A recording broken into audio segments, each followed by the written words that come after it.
L'étape de l'Union africaine était la plus attendue de leur visite à Kinshasa. Arrivés en début de soirée, Nicolas Rivière et Michel Blanc, respectivement ambassadeurs de la France et du Gabon aux Nations Unies, accompagnés des ambassadeurs représentant les 5 pays membres permanents et 10 membres non permanents des Nations Unies, ainsi que la chef de la MONUSCO, Madame Bintou Keïta, se sont entretenus durant plus d'une heure avec le garant de la nation congolaise, président de la République, Félix Antoine Tshisekedi Tshilombo, visiblement déçu de l'échec d'un nouveau cessez-le-feu entre la rébellion du M23 soutenue par le Rwanda et les forces armées congolaises. Des discussions tenues en majeure partie hors portée de caméra.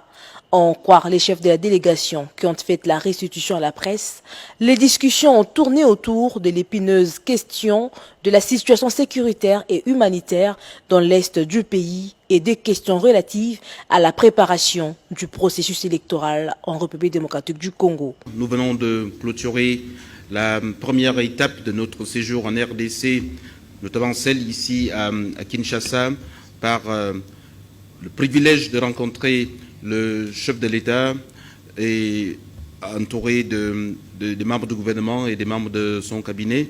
Nous avons écouté avec attention le chef de l'État et nous avons reçu sa perception, sa vision, et nous lui avons donné le message très clair du Conseil de sécurité.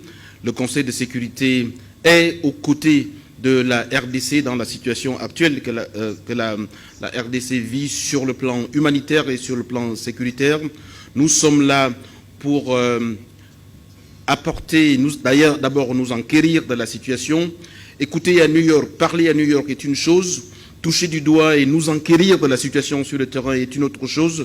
Nous sommes venus pour toucher du doigt la réalité politique, voir les enjeux,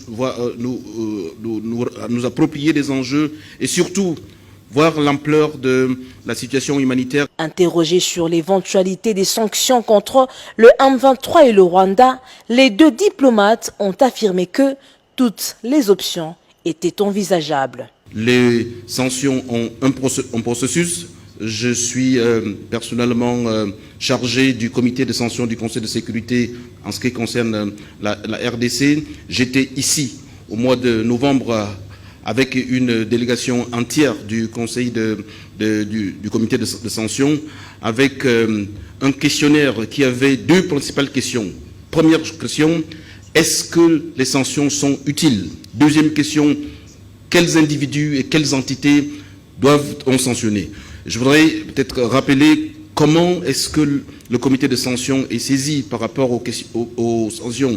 Le comité de sanctions est saisi soit par un membre du Conseil de sécurité, soit par un non-membre du Conseil de sécurité. Voilà en ce qui concerne le processus. Donc nous allons travailler par rapport à ce processus sur toutes les questions évoquées. Mais je voudrais vous dire et redire que les sanctions sont un levier, mais le Conseil de sécurité a tout un éventail d'actions qui sont énumérées aussi bien par les chapitres 8 et le chapitre 7 de la Charte des Nations Unies. On a une panoplie d'outils pour essayer de régler les crises. Les sanctions sont un des outils à notre disposition.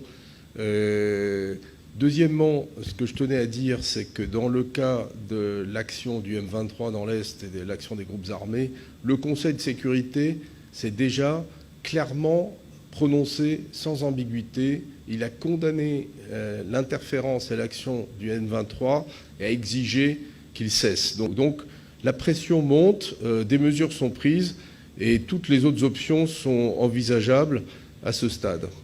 Après Kinshasa, la délégation onusienne est attendue à Goma. Une série de rencontres est prévue avec les autorités provinciales, des représentants de groupes de femmes et de la société civile du Nord Kivu, des déplacés internes ainsi que des acteurs régionaux en République démocratique du Congo.